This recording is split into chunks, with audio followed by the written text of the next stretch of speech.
नमस्कार दोस्तों, स्वागत है आपका आपके अपने YouTube चैनल पर। दोस्तों, रिंग थ्योरी में हम पोलिनोमियल रिंग का चैप्टर कर रहे थे और ये जो चैप्टर है इसका एक पार्ट मैंने आपको लास्ट वीडियो में प्रोवाइड करवा दिया था। ये पोलिनोमियल रिंग का सेकंड पार्ट है और आज की जो वीडियो है इसका जो मोस्ट इंपोर्टेंट जो टॉपिक रहने वाला है वो यूनिक फैक्टराइजेशन डोमेन का रहने वाला है, जो कि मोस्ट इंपोर्टेंट टॉपिक है क्योंकि यहाँ से 100% क्वेश्चन जो है वो आपसे पूछा जाएगा। तो ये जो वीडियो है ये आपकी इंपॉर्टेंट वीडियो है, शुरू से लेकर लास्ट तक देखना और यहाँ से क्वेश्चन भी आपका 100% बनेगा।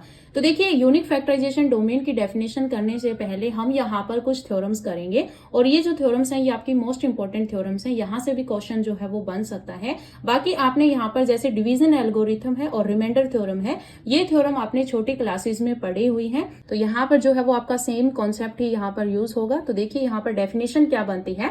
तो देखिए, सबसे पहले हम कर रहे हैं division algorithm for F x आपके पास क्या है, यहाँ पर सभी पॉलिनोमियल्स का सेट है over the field f. Clear है। देखिए यहाँ पर डेफिनेशन क्या है कि let f x and g x does not equals to 0, यानी कि यहाँ पर एक पॉलिनोमियल एफ एक्स लिया गया है और दूसरा पॉलिनोमियल जी एक्स है जो कि आपका 0 नहीं होना चाहिए क्योंकि जी एक्स को हम यहाँ पर डिवाइजर लेके चलेंगे। तो एफ एक्स और जी एक्स हमने दो पॉलिनोमियल लिया जहां पर जी एक्स आपका डज नॉट इक्वल्स टू 0 है। D two elements of F x, यहाँ पर दो एलिमेंट्स हैं एफ एक्स के। वैसे ये पॉलिनोमियल्स हैं लेकिन यहाँ पर बहुत सारे पॉलिनोमियल्स हैं, तो इस सेट के लिए एलिमेंट का काम करेंगे। Then there exist unique polynomials QX and RX। Then यहाँ पर आपके पास दो यूनिक पॉलिनोमियल एग्जिस्ट करेंगे जो कि QX एंड RX है इन FX, यानी कि इसी FX के अंदर आपके पास दो पॉलिनोमियल्स और एग्जिस्ट करेंगे सच दैट, और ये कंडीशन होल्ड होगी कि FX इज इक्वल्स टू में GX डॉट QX प्लस में RX। कहने का मतलब यहाँ पर क्या है कि आपके पास एफ एक्स जो है वो यहाँ पर सभी पॉलिनोमियल्स का सेट है। इस पॉलिनोमियल सेट से हमने यहाँ पर f x and g x दो पॉलिनोमियल्स लिए और जो जी एक्स है वो आपका डज नॉट इक्वल्स टू 0 है। देन इसका मतलब क्या है कि जी एक्स से हम एफ एक्स को डिवाइड कर रहे हैं, तो आपके पास यहाँ पर दो पॉलिनोमियल्स यूनिक पॉलिनोमियल्स एग्जिस्ट कर रहे हैं जो कि आपके q x and r x हैं। क्लियर है। तो यहाँ पर QX क्या है, QX आपका क्वोशिएंट है और RX आपका रिमाइंडर यानी कि शेषफल है। GX को हम यहाँ पर डिवाइजर लेके चल रहे हैं और FX को हम डिविडेंड लेके चल रहे हैं। आपने यहाँ पर ये कॉन्सेप्ट पढ़ा हुआ है कि आपके पास जो डिविडेंड होता है, डिविडेंड इक्वल होता है डिवाइजर इंटू क्वोशिएंट प्लस में रिमाइंडर। ये आपने कॉन्सेप्ट जो है वो छोटी क्लासेस में पढ़ा हुआ है। क्लियर है। तो ये आपके पास डिविडेंड, ये जो कॉन्सेप्ट है ये आपका यहाँ पर लगा है। डिविडेंड आपका यहाँ पर क्या है, एफ एक्स है। F x is equals to में जी एक्स इंटू में क्यू एक्स प्लस में आर एक्स। यही चीज जो है वो यहाँ पर लिखी हुई है। और आपको भी पता है जब आप किसी भी नंबर्स को डिवाइड करते हैं, जैसे मान लीजिए मैं यहाँ पर 6 को 2 से डिवाइड कर रही हूँ, तो इसका मतलब यहाँ पर एक क्वोशिएंट जो कि 3 आपका यहाँ पर एग्जिस्ट हुआ, जो कि रिमाइंडर आपको क्या दे रहा है, 0 दे रहा है। तो जो ये रिमाइंडर है, जैसे ये रिमाइंडर है ये आपका 0 आया है, तो जो रिमाइंडर इसको मैं R से डिनोट कर रही हूँ, तो रिमाइंडर जो है वो आपका 0 भी हो सकता है। इसका मतलब यहाँ पर RX जो है वो आपका 0 हो सकता है क्योंकि जो नंबर है वो पूरा पूरा डिवाइड भी हो सकता है। और जो आपके पास रिमाइंडर मान लीजिए, देखिए यहाँ पर मैंने लिया कि 9 को मैं 2 से डिवाइड कर रही हूँ, तो यहाँ पर 4, क्योंकि ये 4 पे जाएगा तो आपके पास 8 आएगा, रिमाइंडर आपका यहाँ पर 1 बचेगा। तो ये जो रिमाइंडर है ये आपका 1 जो है लेस देन है 2 से, यानी कि जो आपके पास डिवाइजर है उससे रिमाइंडर आपका छोटा है। तो यहाँ पर जो डिवाइजर है, देखिए डिवाइजर आपके पास क्या है, जी एक्स।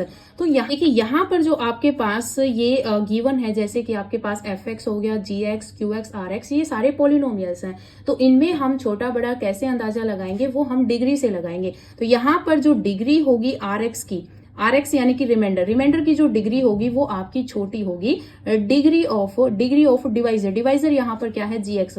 तो जी एक्स की डिग्री से क्या होगा, हमेशा छोटा होगा। कहने का मतलब कि यहाँ पर जो रिमाइंडर बचेगा, मान लीजिए x प्लस 1 है और यहाँ के पास डिवाइजर है, ये आपका जो है वो क्या होगा, हमेशा ही बड़ा होगा। मान लीजिए यहाँ पर जो है वो हम क्वाड्रेटिक इक्वेशन ले रहे हैं तो इस टाइप से होगा। क्लियर है। यानी कि जीएक्स अगर हम 2 पावर का क्वाड्रेटिक इक्वेशन ले रहे हैं तो आपके पास रिमाइंडर या तो आपका 0 होगा। क्लियर है। और अगर 0 नहीं होगा तो हमेशा ध्यान रखनी है इसकी डिग्री 2 है और इसकी डिग्री 1 है। ये सिर्फ समझाने के लिए मैं बता रही हूँ। इसकी जो डिग्री होगी डिवाइजर की वो हमेशा बड़ी होगी और रिमाइंडर की डिग्री से। क्लियर है। तो ये जो है वो आपके पास कॉन्सेप्ट होता है डिवीजन एल्गोरिथम का, और ये जो थ्योरम है वो आपसे सीधी ही पूछी जा सकती है, तो आपको एज इट इज याद रखनी है। क्लियर है। तो f x is equals to में g x dot q x plus में आर एक्स, और ये आपने छोटे क्लासेस में भी पढ़ा हुआ है। उसके बाद देखिए यहाँ पर आती है रिमाइंडर थ्योरम। तो देखिए रिमाइंडर थ्योरम क्या कहती है कि let F be an arbitrary field, कि एफ जो है वो आपके पास आर्बिट्रेरी फील्ड है, if a polynomial f x belongs to F x. यहां पर हमने एफ एक्स एलिमेंट लिया है कैपिटल एफ एक्स से, is divided by x minus में ए, यानी कि आपके पास एक एफ एक्स पोलिनोमियल गिवन है, वो आपकी किसी भी डिग्री की हो सकती है, उसको जब हम डिवाइड करें एक्स माइनस ए से, देन जो रिमाइंडर होगा वो आपका एफ ऑफ ए होगा। यहाँ पर रिमाइंडर थ्योरम क्या कहती है, मान लीजिए आपके पास एक एफ एक्स पोलिनोमियल है, मैंने मान लीजिए यहाँ पर ले लिया, मैं सीधा ही समझाने के लिए ले रही हूँ, मैं मान लीजिए मैंने ये ले लिया। क्लियर है। इसके पास जो आप यहाँ पर 2x ले लीजिए, 2x, तो मैंने यहाँ पर लिया x square plus 2x plus में 1। अब अगर मैं यहाँ पर, क्योंकि इसमें जो आपके पास, क्योंकि ये आपके पास एक क्वाड्रेटिक इक्वेशन है और मैं कह रही हूँ इसको x माइनस एक्स प्लस 1 से डिवाइड करो, तो x प्लस 1 से जब आप इसको डिवाइड कर रहे हो तो यहाँ पर a की वैल्यू क्या है, a की वैल्यू, क्योंकि यहाँ पर हम जो कॉन्सेप्ट यूज करें वो x माइनस ए की अगर है, तो इसके साथ अगर मैं कंपेयर करूं तो a की वैल्यू जो है वो आपके पास यहाँ पर -1 आएगी। क्लियर है। तो आपके पास अगर आपको सीधा ही रिमाइंडर निकालना होता है तो आप यहाँ पर क्या रखोगे, एफ ऑफ -1, यानी कि हमें क्या निकालना है, f of a. F of a जो होगा वो इसका रिमाइंडर होगा। तो यहाँ पर रिमाइंडर जब हम निकालेंगे तो यहाँ पर -1 का हम क्या करेंगे, स्क्वायर करेंगे, प्लस में 2 इंटू -1 प्लस में 1। अब यहाँ पर आपके पास क्या होगा, 1 होगा, ये आपके पास -2 होगा, ये 1 होगा, तो 1 1 2 और -2 के साथ कैंसिल हो जाएगा, तो रिमाइंडर आपका 0 बचेगा। इसका मतलब, कहने का मतलब क्या है कि जब आपको रिमाइंडर निकालना होता है, अगर आपको कोई भी कॉन्सेप्ट दे रखा हो कि एक आपको एफ एक्स गिवन है और इस एफ एक्स को जब आप x माइनस ए से मैं यहाँ पर कह रही हूँ, तो x माइनस ए से जब आप इसको डिवाइड करोगे तो जो रिमाइंडर होगा वो एफ ऑफ ए होगा। क्लियर है। अगर क्वेश्चन में आपको x प्लस 2 से अगर डिवाइड करना दे रखा हो तो यहाँ पर जब आप इसके साथ कंपेयर करोगे तो आपके पास a की जो वैल्यू होगी वो -2 होगी, तो आपको रिमाइंडर निकालना होगा तो f ऑफ -2 आपको निकालना होगा। क्लियर है। तो जहां पर भी आपके पास वेरिएबल होगा वहां पर वैल्यू -2 पुट कर देना, तो आपके पास रिमाइंडर आ जाएगा। ये सीधा कॉन्सेप्ट है जो कि आपको अच्छे से आता है। क्लियर है। अब यहाँ पर इस पर बेस्ड जो है वो कुछ रिजल्ट्स हैं और ये रिजल्ट्स जो है ये आपको याद रखने हैं। तो देखिए फर्स्ट रिजल्ट क्या कहता है कि a polynomial f x belongs to F x, कि अगर हम इस set of all polynomials over the field f से अगर हम एक एलिमेंट एफ एक्स लेते हैं, is divisible by a polynomial x minus a. यही सेम है कि अभी जो हमने यहाँ पर रिमाइंडर थ्योरम पढ़ी उसी से रिजल्ट बना है कि अगर आपके पास कोई पोलिनोमियल एफ एक्स जो कि हमने कैपिटल एफ एक्स से लिया है, अगर इसको हम डिवाइड कर रहे हैं, इस एफ एक्स को अगर हम डिवाइड कर रहे हैं एक्स माइनस ए से, तो ये इफ एंड ओनली इफ की कंडीशन है कि एफ ऑफ ए जो है वो 0 होगा। यानी कि अगर हम f of a equals to 0 रख रहे हैं तो इसका मतलब क्या है कि ये जो आपके पास एफ एक्स है वो एक्स माइनस ए से क्या है, डिविजिबल है। क्लियर है। जैसे यहां पर हमने लिया, अगर आपके पास एफ ऑफ -1 जैसे हमने लिया, ये अगर हमने रखा तो आपके पास वैल्यू क्या आई, 0 आई थी।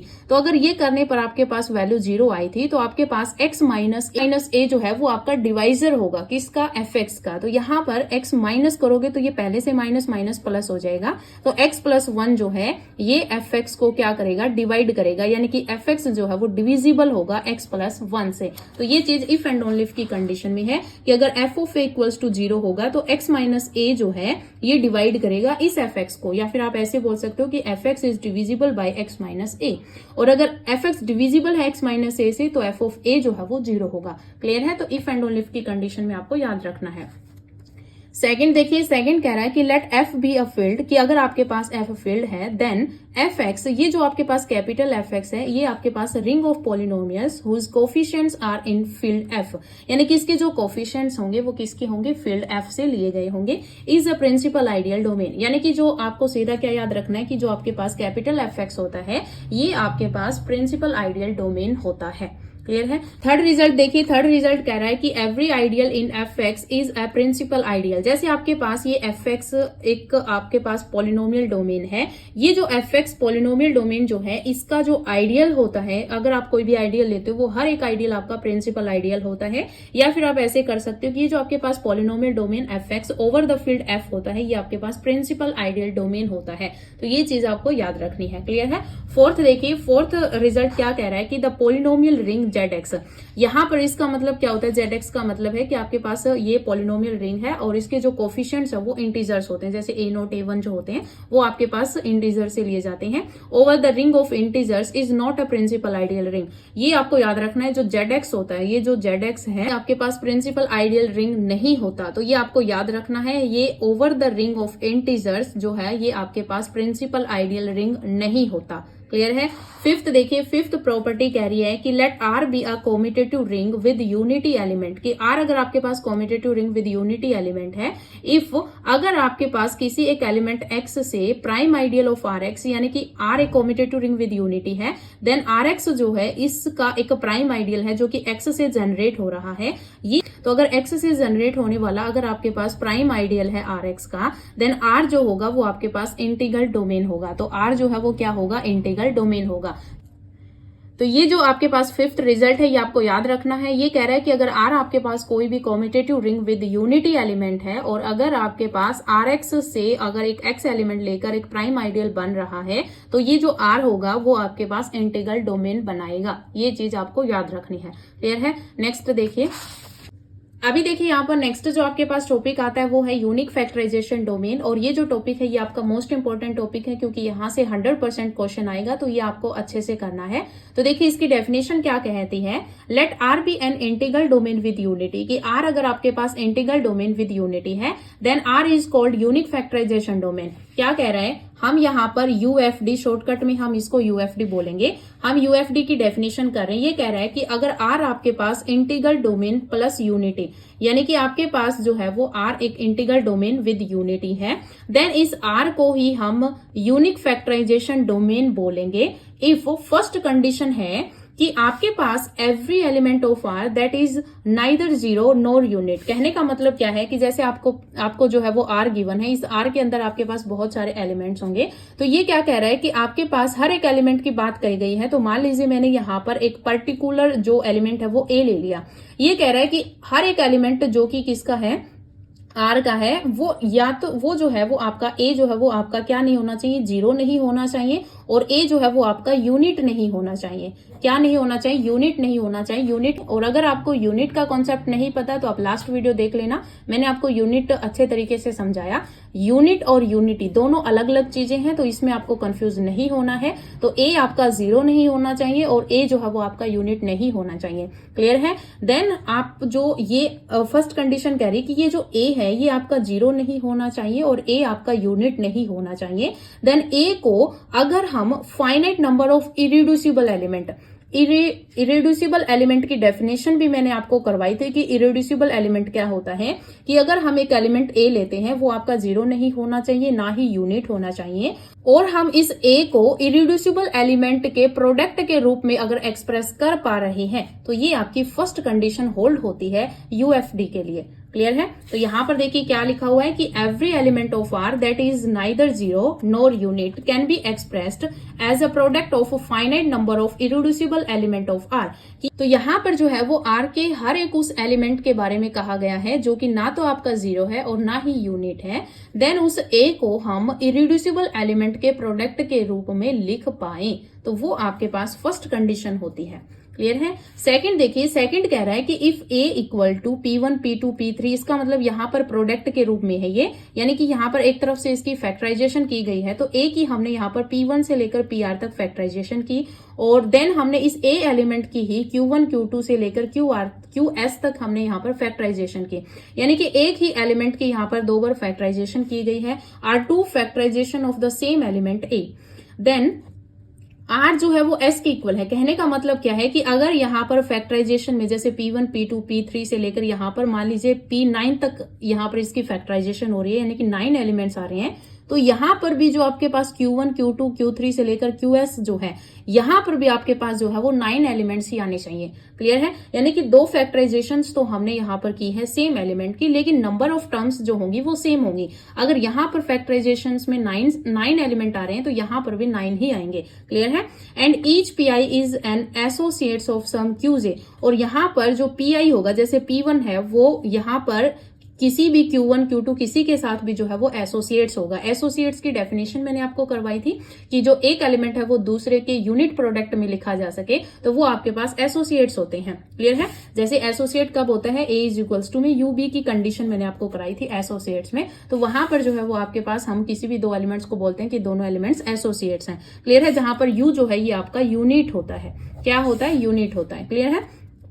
या फिर आप इसको ऐसे बोल सकते हो कि factorization is unique up to the order and associates of irreducible element, कि जो फैक्टराइजेशन है वो आपकी यूनिक होगी। अप टू द ऑर्डर का मतलब है कि सेम ऑर्डर होगा। यहां पर अगर 9 एलिमेंट है तो यहां पर भी 9 होंगे, यानी कि सेम ऑर्डर होगा। And associates of irreducible element, यानी कि अगर हमें इस ए को इरिड्यूसिबल एलिमेंट्स में, क्योंकि ये जो एलिमेंट्स होंगे वे इरिड्यूसिबल एलिमेंट्स होंगे, तो ये जो एलिमेंट्स होंगे वे इरिड्यूसिबल एलिमेंट्स जो है वो एसोसिएट्स होंगे। ये P1 जो है मान लीजिए Q1 के साथ एसोसिएट होगा, P2 Q2 के साथ, P3 जो है वो Q3 के साथ एसोसिएट्स होगा। तो ये कंडीशन जब आपकी होल्ड हो जाती है तो हम R एक इंटीग्रल डोमेन विद यूनिटी को यूनिक फैक्टराइजेशन डोमेन बोलेंगे।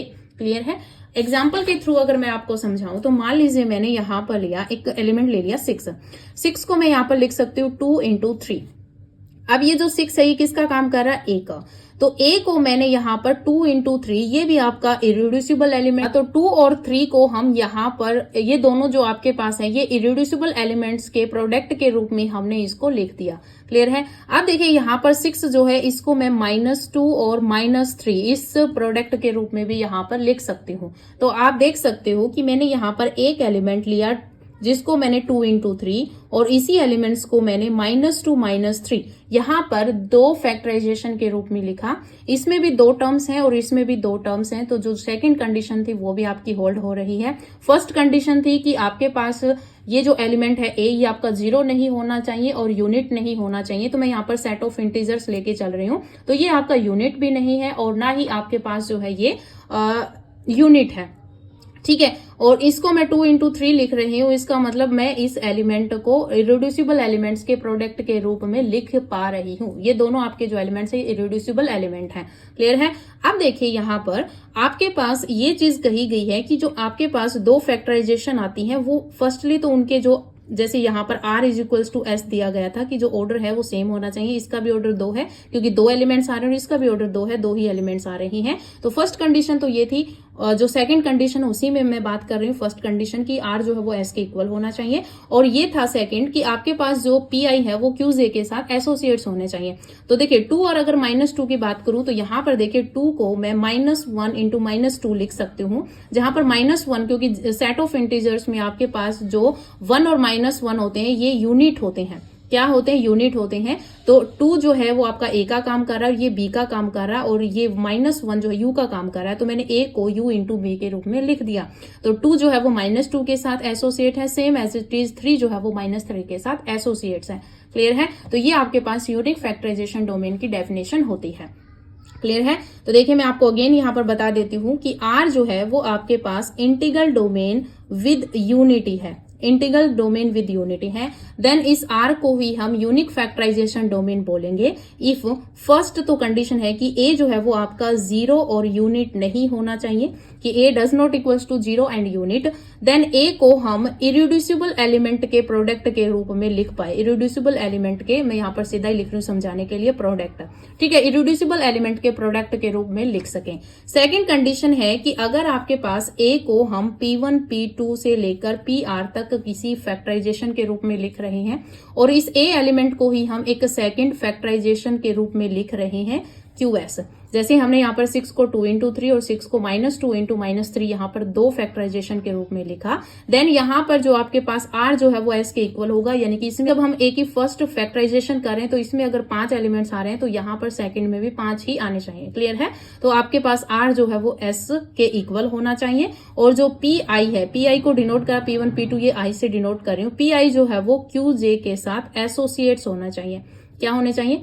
एसोसिएट्स होने चाहिए। ये एसोसिएट्स की कंडीशन मैंने आपको बता दी है, यानी कि एक एलिमेंट अगर हम यहाँ पर इसका मान लीजिए मैं और ले लीजिए के ले लीजिए, तो K1 जो है वो इक्वल होना चाहिए U P Q,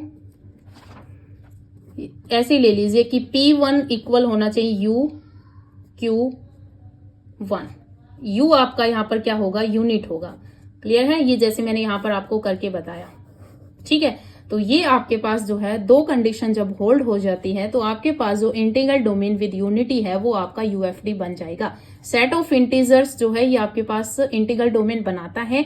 तो सेट ऑफ इंटीजर्स का ही मैंने यहाँ पर एग्जांपल लिया, 6 मैंने उठाया, जो कि 2 into 3 मैंने यहाँ पर इसको जो है वो इरिड्यूसिबल एलिमेंट के प्रोडक्ट के रूप में इसको लिख दिया। फिर हमने इसकी एक और फैक्टराइजेशन की। ठीक है, और इसमें जो है वो आपके पास सेम ही टर्म्स हैं, इसमें भी 2 टर्म्स हैं, इसमें भी 2 टर्म्स हैं, और 2 जो है वो -2 के साथ एसोसिएट्स है, 3 जो है ये आपके पास -3 के साथ एसोसिएट्स है। तो जो आपके पास इंटीग्रल डोमेन यानी कि Z जो है ये इंटीग्रल डोमेन बनाता है। तो सेट ऑफ इंटीजर्स जो है ये आपके पास इंटीग्रल डोमेन बनाता है, और ये जो सेट ऑफ इंटीजर जो है ये आपका यूएफडी बन जाएगा। क्लियर है, तो ये तो आपके पास डेफिनेशन थी यूनिक फैक्टराइजेशन डोमेन की। अब आपके पास कुछ एग्जांपल है, ये एग्जांपल आप सीधे याद कर लीजिए, क्योंकि सेट ऑफ इंटीजर्स जो होता है वो आपका यूनिक फैक्टराइजेशन डोमेन बनाता है। तो आप सीधा याद रखिए कि सेट ऑफ इंटीजर्स जो है वो यूनिक फैक्टराइजेशन डोमेन बनाता है, और एवरी फील्ड जो होती है F+डॉट जो है वो आपके पास हमेशा यूनिक फैक्टराइजेशन डोमेन बनाता है। क्लियर है, नेक्स्ट थ्योरम देखिए। नेक्स्ट थ्योरम कह रही है कि let R be a unique factorization domain, कि R अगर आपके पास UFD है तो an element in R is prime if and only if it is irreducible. अब देखिए यहाँ पर इफ एंड ओनली इफ की कंडीशन है कि मान लीजिए आपको क्वेश्चन में दे रखा हो कि R जो है वो UFD है और एक एलिमेंट जो कि क्या है, प्राइम है। हमने R का कोई एलिमेंट लिया, मान लीजिए यहाँ पर इन जनरल अगर हम A लें कि अगर आपको दे दिया जाए कि A जो है वो प्राइम है, तो यूएफडी के अंदर, यूएफडी यूनिक फैक्टराइजेशन डोमेन में अगर ए एलिमेंट आपका प्राइम है तो ये ए जो है वो आपका इरिड्यूसिबल होगा। और अगर क्वेश्चन में ऐसे दे रखा हो कि आर यूएफडी है और ए एलिमेंट इरिड्यूसिबल है तो वो ए जो है वो आपका प्राइम होगा। तो जो प्राइम है वो इरिड्यूसिबल होगा, इरिड्यूसिबल है वो प्राइम होगा, किसमें, यूएफडी में, यूनिक फैक्टराइजेशन डोमेन में। क्लियर है, और में ये लिखा हुआ है कि if A is an irreducible element of a UFD, जैसे मैंने यहाँ पर ए ले लिया था तो यहाँ पर भी बस एक जर्नल नाम ए देकर यहाँ पर और में स्टेटमेंट बना दी कि अगर ए आपका है वो आपका irreducible element of a UFD यानी कि unique factorization domain r, then a must be prime, तो ए जो है वो आपका प्राइम होगा। क्लियर है, सेकंड थ्योरम देखिए। सेकंड थ्योरम कह रही है कि let are be an integral domain with unity, कि अगर आर आपके पास इंटीग्रल डोमेन विद यूनिटी है if every non zero non unit element in r, यानी कि एक तरफ से अगर हम देखें तो जो फर्स्ट थ्योरम है ये भी आपके पास डेफिनेशन से उठाई गई है और जो सेकंड थ्योरम है ये भी आपकी डेफिनेशन से ही उठाई गई है। ये कह रहा है कि अगर आर आपके पास इंटीग्रल डोमेन विद यूनिटी है then if every non zero non unit element in r, वही सेम कि ए जो है वो आपका जीरो नहीं होना चाहिए, यूनिट नहीं होना चाहिए, वही सेम कंडीशन है यहाँ पर दे दिया गया। Non zero non unit element in R can be expressed as a finite product of irreducible element and every irreducible element is prime then are is UFD. ये कह रहा है कि अगर हम कोई भी एलिमेंट लेते हैं जो कि non zero non unit element है, आर को अगर हम एक्सप्रेस कर पा रहे हैं किसमें, finite product of irreducible element and every irreducible element जो होगा वो क्या होता है, प्राइम होता है। यानी कि अगर हम प्रोडक्ट में लिख पा रहे हैं तो वो आपका आर जो होगा, जो कि इंटीग्रल डोमेन विद यूनिटी हमने लिया, वो आर आपका यूनिक फैक्टराइजेशन डोमेन होगा। क्लियर है, तो ये चीज आपको याद रखनी है। यहाँ पर ये चीज इसी के अंदर बताई गई है कि जो आपके पास इरिड्यूसिबल एलिमेंट होते हैं वो प्राइम होते हैं, क्योंकि इस थ्योरम से हमने यहाँ पर ये चीज पढ़ ली कि जो आपके पास इरिड्यूसिबल होते हैं वो प्राइम होते हैं। कि अगर आपके पास इस तरीके से स्टेटमेंट आ जाती है कि अगर आपके पास कोई integral domain with unity given है और आपके पास every non zero non unit element in R can be expressed as a finite product of prime elements, तो वो आपके पास यूएफडी बनेगा। तो यानी कि इस तरीके से जो है वो आपको यहाँ पर स्टेटमेंट जो है वो यहाँ पर बदल कर जो है वो दी जा सकती है। तो ये चीजें आपको अच्छे तरीके से याद रखनी कि जो इरिड्यूसिबल होगा वो प्राइम भी होता है। क्लियर है, तो ये चीज आपको याद रखनी है। नेक्स्ट देखिए, अभी देखिए यहाँ पर नेक्स्ट थर्ड नंबर स्टेटमेंट क्या कह रही है कि let are be an integral domain with unity, कि अगर आर आपके पास इंटीग्रल डोमेन विद यूनिटी है then are is a unique factorization domain, कि आर अगर आपके पास यूनिक फैक्टराइजेशन डोमेन है, कि R integral domain with unity given है और आर हमें दे रखा कि यूनिक फैक्टराइजेशन डोमेन है, तो यहाँ पर इफ एंड ओनली इफ की कंडीशन में है every non zero non unit element of R is a finite product of primes, कि जो आपके पास एवरी एलिमेंट जो कि नॉन जीरो और नॉन यूनिट एलिमेंट होंगे आर के वो आपके फाइनाइट प्रोडक्ट ऑफ प्राइम्स के रूप में लिखे जा सकेंगे। क्लियर है? तो यहाँ पर जैसे मैंने आपको एग्जांपल दिया था 6 को मैं 2 into 3 के रूप में लिख पा रही थी, तो ये आपके पास प्राइम एलिमेंट है। और जो मैंने जब आपको यूक्लिडियन रिंग का चैप्टर करवाया था वहां पर नोट में मैंने आपको एक कॉन्सेप्ट पढ़ाया था कि अगर आपके पास सेट ऑफ इंटीजर्स गिवन होता है तो उसमें जितने भी प्राइम एलिमेंट्स होते हैं वो प्राइम भी होते हैं, प्राइम एलिमेंट्स भी होते हैं और वो आपके इरिड्यूसिबल एलिमेंट भी होते हैं। तो यहाँ पर जो 2 और 3 ये आपके दोनों ही प्राइम एलिमेंट हैं, तो प्राइम इन दो प्रोडक्ट के रूप में, प्रोडक्ट ऑफ प्राइम्स के रूप में आपने इनको लिख दिया और ये दोनों आप इरिड्यूसिबल एलिमेंट्स भी बोल सकते हो। तो अगर इंटीग्रल डोमेन विद यूनिटी अगर आपको गिवन है तो वो आपका आर जो है वो यूनिक फैक्टराइजेशन डोमेन बनाता है, तो ये प्रोडक्ट के रूप में आप लिख सकते हो। और अगर आप finite number of product of primes लिख सकते हो तो वो आपका यूएफडी बनेगा। क्लियर है? तो इफ एंड ओनली इफ की कंडीशन में आपको यहाँ पर जो डेफिनेशन मैंने आपको यूएफडी की कराई वही जो है वो दी हुई है। क्लियर है? नेक्स्ट देखिए, नेक्स्ट आपके पास फोर्थ रिजल्ट है। देखिए क्या कह रहा है कि इन अ यूएफडी कि अगर आपके पास यूनिक फैक्टराइजेशन डोमेन है तो every pair of non zero elements have a GCD and LCM. जैसे मैंने आपको यूक्लिडियन डोमेन का जो चैप्टर करवाया उसमें भी मैंने आपको बताया कि अगर आप कोई भी यूक्लिडियन डोमेन से कोई भी 2 एलिमेंट्स उठाओगे तो उनका एचसीएफ भी आपका एग्जिस्ट करेगा और एलसीएम भी एग्जिस्ट करेगा। एचसीएफ मतलब जीसीडी। तो वही सेम यहाँ पर यूएफडी में है कि अगर आप कोई भी पेयर उठाओगे 2 नंबर्स का जो कि नॉन जीरो एलिमेंट्स होंगे वो उनके पास जो है वो जीएसटी भी एग्जिस्ट करेगा और एलसीएम भी होगा। क्लियर है? तो ये आपके पास फोर्थ रिजल्ट था। फिफ्थ देखें, फिफ्थ कह रहा है कि if R be a UFD कि अगर आर आपके पास क्या है, यूनिक फैक्टराइजेशन डोमेन है, then every prime element in R कि हर एक प्राइम एलिमेंट आर का जनरेट करेगा ए प्राइम आइडियल कि हर एक प्राइम एलिमेंट जो होगा आर का वो जनरेट करेगा प्राइम आइडियल। तो ये चीज आपको याद रखनी है कि अगर आर आपको यूएफडी गिवन है या फिर आर अगर आपको पता है कि यूएफडी बनाना, जैसे सेट ऑफ इंटीजर्स है वो आपको पता है यूएफडी बनाता है, तो उसका जो प्राइम एलिमेंट होगा, उसका जो एवरी प्राइम एलिमेंट जैसे 2, 3, 5 हो गए, ये सारे प्राइम एलिमेंट्स हैं, तो ये जो है वो सारे प्राइम आइडियल्स भी बनाएंगे। जैसे अगर आपको इस तरीके से दे दिया तो ये प्राइम आइडियल बनाएगा। क्लियर है? तो ये चीज आपको याद रखनी है। 6th लेमा है, ये लेमा आपको याद रखना है। क्या कह रहा है कि in any ring R the union of ascending chain of ideals. Ascending का मतलब होता है बढ़ता हुआ क्रम। तो S1 आपके पास एक आइडियल है, S2 आपके पास आइडियल है, फिर S2 से बड़ा S3 है, तो ये आपके पास एक असेंडिंग ऑर्डर यहाँ पर चला हुआ है। तो ये जो असेंडिंग ऑर्डर में आपके पास यहाँ पर जो आइडियल्स चले हुए हैं, ये जो आइडियल्स है उन सबका अगर हम यूनियन करें, तो अगर हम यूनियन करेंगे तो I इसका मतलब 1, 2, 3 इस तरीके से वेरी करेगा। SI तो यूनियन ऑफ इन सब की जो यूनियन होगी, जो असेंडिंग चेन ऑफ आइडियल्स हैं, इन सब की अगर आप यूनियन करोगे तो वो भी क्या बनेगा, आइडियल ऑफ आर बनेगा। क्या बनेगा? आइडियल ऑफ आर बनेगा। तो मेन कॉन्सेप्ट आपका यहाँ पर ये है। क्लियर है? तो यही चीज दी गई है कि in any ring R the union of ascending chain of ideals. क्या है? Union of ascending chain of ideals. ये आपके पास असेंडिंग चेन है आइडियल्स की, तो यूनियन जो होगी असेंडिंग चेन ऑफ आइडियल्स की वो भी क्या बनेगी, is an ideal of R. Clear है? नेक्स्ट लेमा देखिए, नेक्स्ट लेमा कह रहा है कि in a principal ideal domain कि in a principal ideal domain R for every ascending chain of ideals. जैसे अभी हमने यहाँ पर असेंडिंग चेन आइडियल्स की ली, इसमें there exist a positive integer R कि आपके पास एक ऐसा पॉजिटिव इंटीजर आर एग्जिस्ट करेगा such that S R is equals to में एस के। कहने का मतलब क्या है कि आपके पास एक ऐसा पॉजिटिव इंटीजर आर एग्जिस्ट करेगा जिसके आगे की सारी टर्म्स जो है वो टर्मिनेट हो जाएंगी। आर जो है वो आपका क्या है, ग्रेटर इक्वल्स टू है के से। या फिर आप इसको ऐसे भी पढ़ सकते हो कि in a principal ideal domain R every ascending chain of ideals must terminate after finite number of steps. यानी कि कुछ फाइनाइट नंबर ऑफ स्टेप्स के बाद आपके पास जो असेंडिंग चेन ऑफ आइडियल्स है वो क्या हो जाएगा, टर्मिनेट हो जाएगा, सिर्फ और सिर्फ कुछ फाइनाइट नंबर ऑफ स्टेप के बाद। क्लियर है? तो ये चीज आपको याद रखनी है। फाइनाइट तक हम कहाँ लेते हैं, SN तक ही हम फाइनाइट नंबर ऑफ टर्म्स लेते हैं। तो इसमें यहाँ पर एक ऐसा R एग्जिस्ट करेगा जहां पर R जो है वो ग्रेटर इक्वल्स टू K है। तो इसका मतलब क्या है कि यहाँ पर कुछ फाइनाइट नंबर ऑफ टर्म्स आने के बाद आपके पास जितनी भी यहाँ पर असेंडिंग आइडियल्स होंगे वो सारे टर्मिनेट हो जाएंगे। सिर्फ यहाँ पर क्या बचेगा, N तक ही आपके पास ये चैन बचेगी। क्लियर है? तो ये चीज आपको याद रखनी, ये लेमा आपको याद रखना। और ये किस में वर्क करेगा, प्रिंसिपल आइडियल डोमेन में। क्लियर है? नेक्स्ट लेमा देखिए, ये जो लेमा ये भी आपका मोस्ट इंपोर्टेंट लेमा है, तो एज ए प्रॉपर्टी याद रख सकते हैं। तो देखिए ये क्या कह रहा है कि in a principal ideal domain R every non zero non unit element is divisible by an irreducible element. ये क्या कह रहा है कि अगर आपके पास प्रिंसिपल आइडियल डोमेन है R, तो उसके पास जो non zero non unit element होगा वो आपका डिविजिबल होगा एन इरिड्यूसिबल एलिमेंट से।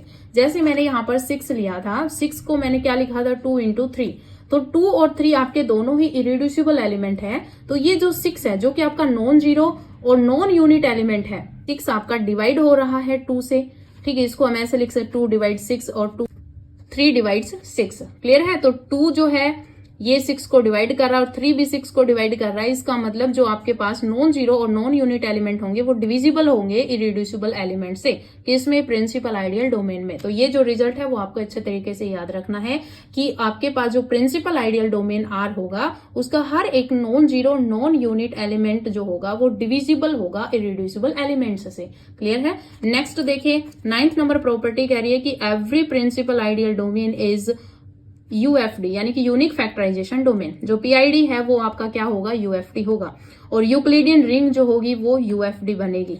ठीक है। तो यूक्लिडियन रिंग जो है वो आपकी यूएफडी बनाती है और जो प्रिंसिपल आइडियल डोमेन है वो भी यूएफडी बनती है। तो दोनों रिजल्ट्स आपको अच्छे से याद रखना है। नेक्स्ट देखिए, अब देखिए यहाँ पर नेक्स्ट जो आपके पास डेफिनेशन है वो है प्रिमिटिव पॉलिनोमियल। तो देखिए प्रिमिटिव पॉलिनोमियल की डेफिनेशन क्या कहती है कि let are be a UFD, यानी कि unique factorization domain, and non zero polynomial. आपके पास एक non zero polynomial F X, जो कि आप किस तरीके से इसको डिनोट करते हो, a not plus a one x plus a two x square, इस तरीके से ए एन एक्स की power n in R x. ये आपके पास पॉलिनोमियल है। इस पॉलिनोमियल को ही हम प्रिमिटिव पॉलिनोमियल बोलेंगे if GCD of its coefficients is a unit. कि अगर हम इन सब का जीसीडी निकालें, किनका, इनके कोफिशिएंट्स का, जैसे कि ए नॉट हो गया, ए वन, ए टू, इस तरीके से ए एन तक, ये जो आपके पास पॉलिनोमियल में जो कोफिशिएंट्स हैं इनका जब आप जीसीडी निकालोगे तो वो आपके पास क्या आना चाहिए, यूनिट आना चाहिए। फॉर एग्जाम्पल यहाँ पर लिया हुआ है 2x स्क्वायर प्लस में 5x माइनस 7 इज प्रिमिटिव। ये आपका प्रिमिटिव है क्योंकि 2, 5 और -7 इसका जब हम जीसीडी निकालते हैं तो आपके पास यहाँ पर 1 आता है। क्लियर है। तो यहाँ पर 1 होगा, इसका एचसीएफ आप बोल सकते हो, जीसीडी बोल सकते हो। तो इसका जो एचसीएफ है वो आपके पास 1 है, इसका मतलब ये प्रिमिटिव है। क्लियर है। और जो प्रिमिटिव है यानी कि आपके पास जो जीसीडी जब हम निकालते हैं तो उसको हम सी ऑफ एफ से डिनोट करते हैं। किससे डिनोट करते हैं, सी ऑफ एफ से डिनोट करते हैं। तो ये चीज आपको याद रखनी है कि वो प्रिमिटिव पॉलिनोमियल में जब आप जीसीडी निकालते हो उसको आप सी एफ से डिनोट करते हो। तो जो सी एफ से डिनोट जब आप करते हो, और आपको पता है जब जीसीडी निकालते हैं तो आपके पास यहाँ पर ओपन इंटरवल आप यूज करते हो। तो 2, 5 और -7 का जब आप जीसीडी निकालते हो तो यहाँ पर 1 आया, इसका मतलब ये जो है वो आपका यूनिट है, तो ये आपका प्रिमिटिव पॉलिनोमियल है। क्लियर है। तो ये चीज आपको याद रखनी है। और एक चीज आपको याद रखनी की जो प्रिमिटिव पॉलिनोमियल होता है इसमें आपके पास ये जो प्रिमिटिव पॉलिनोमियल है ये आपका रिड्यूसिबल हो भी सकता है और नहीं भी हो सकता। ये जरूरी नहीं कि ये आपके पास रिड्यूसिबल होगा, लेकिन अगर आपके पास डिग्री 1 का अगर कोई भी प्रिमिटिव पॉलिनोमियल गिवन हो, आपके पास कोई पॉलिनोमियल है जिसकी डिग्री 1 है, क्या है, कोई भी पॉलिनोमियल है उसकी डिग्री अगर आपके पास 1 है तो वो हमेशा ही आपका इरिड्यूसिबल होगा। क्या होगा, इरिड्यूसिबल होगा over a field f. Clear है। ओवर अ फील्ड एफ जो है वो हमेशा आपका क्या होगा, इरिड्यूसिबल होगा अगर आपके पास कोई भी एक डिग्री की पॉलिनोमियल है तो। क्लियर है। आप देखिए यहाँ पर इरिड्यूसिबल पॉलिनोमियल जो होता है इसकी डेफिनेशन मैंने आपको यूक्लिडियन डोमेन का जब कॉन्सेप्ट कराया वहां पर भी मैंने आपको करवाया था, और जो पार्ट 1 मैंने आपको पॉलिनोमियल रिंग का करवाया था वहां पर भी मैंने आपको समझा दिया था। अगेन आपको यहाँ पर पढ़ के बता देती हूँ कि अगर आर आपके पास कोई भी इंटीग्रल डोमेन विद यूनिटी है, a polynomial F x belongs to R x और positive degree greater equals to 1। Positive degree की बात कही गई, यानी कि यहाँ पर किसी भी वेरिएबल की पावर जो है वो आपके पास नेगेटिव नहीं हो सकती। Is said to be an irreducible polynomial over R if F X can not be expressed as a product of 2 polynomials of positive degree. तो यानी कि नहीं लिख सकते, कैन नॉट एक्सप्रेस की बात है कि अगर हम किसी भी एक पॉलिनोमियल को किन्हीं 2 पॉजिटिव डिग्री पॉलिनोमियल के रूप में नहीं लिख सकते तो वो आपके पास इरिड्यूसिबल पॉलिनोमियल होता है। क्लियर है। उसके बाद देखिए यहाँ पर गॉस लेमा है, और गॉस लेमा जो ये आपका मोस्ट इंपोर्टेंट है, ये भी देखिए क्या कहता है कि अगर आर आपके पास यूएफडी यानी कि यूनिक फैक्टराइजेशन डोमेन है, then the product of 2 primitive polynomial in R X is again a primitive polynomial. कि अगर मान लीजिए आपके पास कोई भी 2 प्रिमिटिव पॉलिनोमियल है, जब आप उन दोनों प्रिमिटिव पॉलिनोमियल की आप मल्टीप्लीकेशन करते हो तो वो अगेन आपके पास प्रिमिटिव पॉलिनोमियल होगा। और इसका कन्वर्स भी होल्ड होता है कि अगर आपके पास कोई भी 2 प्रोडक्ट गिवन हो, जैसे मान लीजिए एफ एक्स और जी एक्स, ये आपको प्रिमिटिव अगर दे रखा हो, देन आपके पास जो एफ एक्स और जी एक्स होंगे ये दोनों भी आपके पास क्या होंगे, प्रिमिटिव होंगे। क्लियर है। अगर दोनों प्रिमिटिव दे रखे हैं तो इनकी प्रोडक्ट भी प्रिमिटिव पॉलिनोमियल होगी, और अगर प्रोडक्ट पहले से प्रिमिटिव पॉलिनोमियल गिवन है तो ये अलग अलग भी प्रिमिटिव पॉलिनोमियल होंगे। क्लियर है। तो ये चीज आपको गॉस लेमा से पता चलती है, आपको अच्छे से याद रखनी है। उसके बाद देखिए यहाँ पर कुछ रिजल्ट्स हैं, ये रिजल्ट्स भी आपको याद रखने हैं। तो देखिए फर्स्ट रिजल्ट क्या कहता है कि R be an integral domain with unity, कि आर आपके पास इंटीग्रल डोमेन है with unity, then units of R, R क्या है, इंटीग्रल डोमेन विद यूनिट है, आर के जो यूनिट होंगे एंड आर एक्स के जो यूनिट होंगे वो क्या होंगे, सेम होंगे। आर के यूनिट एंड आर एक्स के जो यूनिट्स होंगे वो क्या होंगे, सेम होंगे। ये चीज आपको याद रखनी है। सेकंड देखिए, सेकंड है कि let are be an integral domain with unity, कि आर आपके पास इंटीग्रल डोमेन विद यूनिटी है if A is an irreducible element of R, कि अगर ए आपका इरिड्यूसिबल एलिमेंट है आर का, तो ए जो है वो आपका इरिड्यूसिबल एलिमेंट होगा आर एक्स का। तो ये चीज आपको याद रखनी है। क्लियर है। तो ये दोनों रिजल्ट जो है वो आप अच्छे तरीके से याद कर लेना। नेक्स्ट देखिए यहाँ पर थर्ड नंबर रिजल्ट क्या कह रहा है कि let are be an integral domain with unity, कि आर आपके पास कोई भी इंटीग्रल डोमेन विद यूनिटी है, then every irreducible element in R x, कि अगर आप आर एक्स का कोई भी इरिड्यूसिबल एलिमेंट लेते हो तो वो आपके पास क्या होगा, इरिड्यूसिबल पॉलिनोमियल होगा। इरिड्यूसिबल पॉलिनोमियल कहने का मतलब क्या है कि आप किसी भी पॉजिटिव किन्हीं भी दो पॉजिटिव डिग्री के पॉलिनोमियल के प्रोडक्ट के रूप में आप उस एलिमेंट को नहीं लिख पाओगे। क्लियर है। उसके बाद देखिए यहाँ पर फोर्थ रिजल्ट क्या कह रहा है कि इफ आर इज यूएफडी, कि आर अगर आपको यूएफडी गिवन है, then any F X in R x, कि अगर हम कोई भी एफ एक्स लेते हैं आर एक्स से, वो आपका irreducible elements of R X होगा इफ एंड ओनली इफ की कंडीशन में है। इफ एंड ओनली इफ की कंडीशन में है तो कैसे याद रखना है आपको कि आर जो है वो यूएफडी है।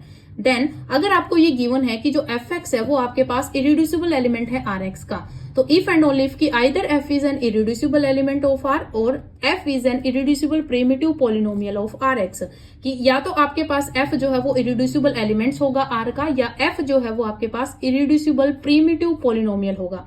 या फिर अगर आपको गिवन है कि आर जो है वो यूएफडी है और एफ या तो आपको गिवन हो कि इरिड्यूसिबल एलिमेंट्स ऑफ आर है, या फिर एफ जो है वो आपके पास इरिड्यूसिबल प्रिमिटिव पॉलिनोमियल है, तो जो एफ एक्स होगा वो आपका इरिड्यूसिबल एलिमेंट्स होगा आर एक्स में।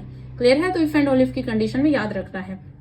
ये जो यहाँ पर जितनी भी प्रॉपर्टीज हैं, इन प्रॉपर्टीज को आप जो है वो याद करने ना बैठे। आपको क्या करना है, आप डेली इन प्रॉपर्टीज को पढ़ें, आपको ये याद हो जाएंगी। अगर आप इनको याद करने बैठोगे तो ये सारा जो है वो मिक्सअप हो जाएगा। बस आपको इतना करना है कि आपको डेली इनको पढ़ना है, ठीक है, सिर्फ इनको रीड आउट करना है, तो ये चीजें जो है वो आपको याद हो जाएंगी। और एक दूसरे से रिलेट करके आप जो है वो इनको पढ़ें ताकि आपको अच्छे तरीके से याद हो जाए और काफी लंबे टाइम तक आप इनको याद रख पाए। क्लियर है। फिफ्थ देखिए, फिफ्थ प्रॉपर्टी क्या कह रही है कि let F be a field, कि एफ जो है वो आपके पास फील्ड है, then every irreducible polynomial of F x is irreducible element of F x and conversely, कि अगर आपके पास कोई फील्ड है तो उसका जो एवरी इरिड्यूसिबल पॉलिनोमियल जो होगा एफ एक्स का वो इरिड्यूसिबल एलिमेंट होगा, और अगर इरिड्यूसिबल एलिमेंट होगा तो वो इरिड्यूसिबल पॉलिनोमियल होगा। जैसा यहाँ पर आर एक्स के कॉन्सेप्ट में था वही सेम यहाँ पर एफ एक्स के कॉन्सेप्ट में है। क्लियर है। सिक्स्थ देखिए, सिक्स्थ प्रॉपर्टी कह रही है कि आर अगर आपके पास इंटीग्रल डोमेन है, और ये नेसेसरी नहीं है कि वो यूएफडी हो, कि आर जो है वो इंटीग्रल डोमेन है and F be its field of questions. Field of questions में आपको पता है कि आपके पास पी बाई क्यू फॉर्म में यहाँ पर आपको समझाने के लिए ले रही हूँ, पी बाई क्यू की फॉर्म में यहाँ पर एलिमेंट्स होंगे, तो एफ जो है वो आपके पास क्या है, फील्ड ऑफ क्वेश्चंस है। Then any F x belongs to F X can be expressed as, इसको हम कैसे एक्सप्रेस करेंगे, इस एफ एक्स को एफ नॉट एक्स अपॉन में ए, जहां पर एफ नॉट एक्स जो है वो आर एक्स से आएगा और ए जो है वो आपका आर से आएगा। तो ये चीज आपको याद रखनी है कि यहाँ पर पी बाई क्यू की फॉर्म में, जैसे हम अगर तो ग्रुप थ्योरी और रिंग थ्योरी के कॉन्सेप्ट में भी हमने क्वोशंट ग्रुप पढ़ा, क्वोशंट रिंग पढ़ा, वहां पर भी आपके पास जो फॉर्म आती थी वो पी बाई क्यू की फॉर्म आती थी, जहां पर ऊपर आपके पास रिंग होता था, नीचे जो है वो हम यहाँ पर आइडियल लेते थे, और ग्रुप के कॉन्सेप्ट में ऊपर आपके पास जो है वो रिंग होता था, नीचे आपके पास क्वोशंट बनता था। तो इस तरीके से जो है वो हम यहाँ पर पी बाई क्यू के फॉर्म में यहाँ पर एक फॉर्म लेते थे, तो यहाँ पर जो है वो क्वेश्चन फील्ड ऑफ क्वेश्चन जो है वो पी बाई क्यू की फॉर्म में हम लेते थे। वही सेम यहाँ पर एफ नॉट एक्स अपॉन में ए, बस आपको इतना ये जो है वो याद रखना है, और आपको ये एज इट इज जैसे यहाँ पर लिखा हो वो याद रखना है कि F x is equals to जो होगा वो आपका क्या होगा, एफ नॉट एक्स अपॉन में ए, जहां पर ये एफ जो है वो हमने फील्ड लिया है, फील्ड ऑफ क्वेश्चंस लिया है, इसलिए पी बाई क्यू की फॉर्म में यहाँ पर लिया, जहां पर एफ नॉट एक्स जो है वो आर एक्स से लिया गया है और जो अपॉन में ए है वो आर से लिया गया है। क्लियर है। तो हमारे पास अगर कोई भी आर इंटीग्रल डोमेन है और एफ आपके पास फील्ड ऑफ क्वेश्चंस है, देन अगर हम इस फील्ड एफ ऑफ एक्स से कोई भी एफ एक्स लेते हो तो उसको हम इस रूप में एक्सप्रेस कर सकते हैं। यानी कि फील्ड ऑफ क्वेश्चंस के रूप में हम इसको एक्सप्रेस कर सकते हैं। तो ये चीज आपको याद रखनी है। क्लियर है। नेक्स्ट सेवंथ देखिए, सेवंथ प्रॉपर्टी क्या कह रही है कि let F be the field of questions of a UFD R, कि अगर आपके पास एफ फील्ड ऑफ क्वेश्चंस है of a unique factorization domain R में, if the primitive polynomial fx belongs to rx can be factorized as a product of two polynomials whose coefficients are in f, कि अगर आपके पास f field of quotients है UFDR में, if the primitive polynomial fx belongs to rx, कि अगर हमने यहाँ पर primitive polynomial rx से लिया है, can be factorized, इसको हम factorize कर सकें कैसे, as a product of two polynomials, ऐसे दो polynomials के product के रूप में जिनके coefficients जो है वो किस में है, field में है। Then fx can be factorized as the product of two polynomials having coefficients in R, कि अगर हम किसी प्रीमिटिव पॉलिनोमियल को ऐसे किसी दो प्रोडक्ट ऑफ टू पॉलिनोमियल्स में लिख पा रहे हैं जिनका कोफिशिएंट्स फील्ड में है, तो वो जो fx है उसको हम इस तरीके से भी जो है वो फैक्टराइज कर सकते हैं कि जो उनका कोफिशिएंट्स है वो किस में हो जाए, R में हो जाए। क्लियर है। तो आपको बिल्कुल मोटे तौर से आपको क्या याद रखना है कि अगर आपके पास कोई भी प्रीमिटिव पॉलिनोमियल fx जो कि हमने rx से लिया है, इस fx को आप किन्हीं भी दो पॉलिनोमियल के प्रोडक्ट के रूप में लिख पा रहे हो जिनका जो कोफिशिएंट्स है वो f में है, तो आप उस fx को ऐसे दो पॉलिनोमियल की प्रोडक्ट के रूप में भी लिख सकते हो जिनका कोफिशिएंट्स r से हो। क्लियर है। तो ये चीज आपको याद रखनी है। अब देखिए यहाँ पर 8 नंबर प्रॉपर्टी क्या कह रही है कि let f be a field of questions, कि f जो है वो आपके पास फील्ड ऑफ क्वेश्चंस है UFD इन R, कि unique factorization domain in R में आपके पास f जो है वो क्या है, फील्ड ऑफ क्वेश्चंस है।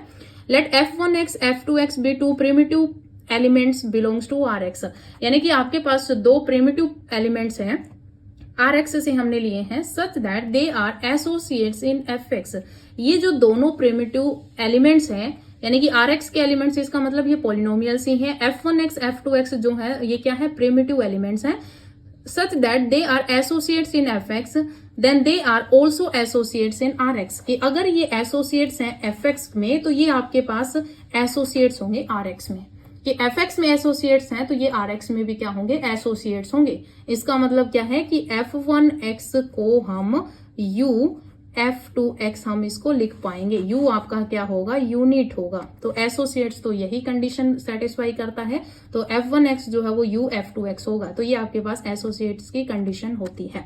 क्लियर है। तो ये आपको याद रखना है। उसके बाद देखिए यहाँ पर 9th प्रॉपर्टी क्या कह रहे हैं कि if R is a UFD, यानी कि R जो है वो यूनिक फैक्टराइजेशन डोमेन है, देन Rx जो होगा ये भी आपका UFD बनेगा। 10th नंबर प्रॉपर्टी है कि इफ R इज UFD, यानी कि R अगर आपके पास यूनिक फैक्टराइजेशन डोमेन है, then so is R x1 x2 से लेकर xn तक, यानी कि nth टर्म्स तक जो आपके पास यहाँ पर पॉलिनोमियल्स का जो सेट बनेगा वो भी जो है वो आपके पास क्या होगा, यूनिक फैक्टराइजेशन डोमेन होगा। सेम आपका फील्ड के कॉन्सेप्ट में होता है। तो देखिए यहाँ पर next, if f is a field then f of x1 x2 से लेकर xn इज अ UFD, तो ये आपके पास क्या होगा, UFD यूनिक फैक्टराइजेशन डोमेन होगा। क्लियर है। अब देखिए यहाँ पर नेक्स्ट जो आपके पास थ्योरम है, ये आपकी मोस्ट इंपोर्टेंट थ्योरम है और ये आपकी एक नेमिंग थ्योरम है जो आपसे सीधी ही जो है वो पूछी जा सकती है, तो आपको अच्छे तरीके से करनी है। तो देखिए इसका नाम है आइजनस्टाइन्स इरिड्यूसिबिलिटी क्राइटेरियन। तो ये जो है आपको अच्छे तरीके से याद रखनी है क्योंकि सीधी स्टेटमेंट आ सकती है। और इसमें ये रिमार्क मैं आपको पहले बता देती हूँ कि ये जो आइजनस्टाइन्स क्राइटेरिया है ये आपका नेसेसरी नहीं है for the irreducibility of a polynomial, यानी कि पॉलिनोमियल की इरिड्यूसिबिलिटी बताने के लिए नेसेसरी नहीं है, कहीं पर ये एप्लीकेबल नहीं होता है। लेकिन यहाँ पर क्वेश्चन जो है वो पूछा जा सकता है कि जो आपके पास आइजनस्टाइन्स जो इरिड्यूसिबिलिटी क्राइटेरिया ये क्या डिसाइड करता है, तो ये आपका डिसाइड करता है irreducibility polynomial in QX, rational number पर जो इरिड्यूसिबिलिटी है वो यहाँ पर डिसाइड होता है। क्लियर है। तो अब देखिए यहाँ पर इसकी स्टेटमेंट क्या है, let fx is equals to a0 plus a1x plus a2x square, इस तरीके से an(x) की पावर n।